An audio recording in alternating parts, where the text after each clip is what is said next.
Tekirdağ'da Enerji Bakanı'nın müjdesini verdiği doğalgazın çıkışı görüntülendi. Sayın seyirciler, işte ilçe halkına büyük sevinç yaşatan o görüntüler.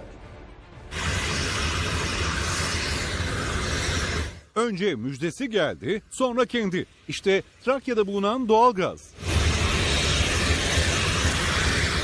Enerji ve Tabii Kaynaklar Bakanı Fatih Dönmez, Tekirdağ'ın Kapaklı ilçesinde doğalgaz bulunduğunu açıklamıştı. Sahayı inceleyeceklerini söylemişti.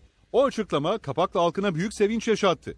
Açıklamanın ardından ilçede doğalgaz arama faaliyeti başlatıldı. Aylardır sürdürülen çalışmalar sonunda bulunan doğalgazın görüntüleri de ortaya çıktı. Bölge halkı doğalgazın hem ekonomik hem de ticari açıdan olumlu yansıyacağını düşünüyor.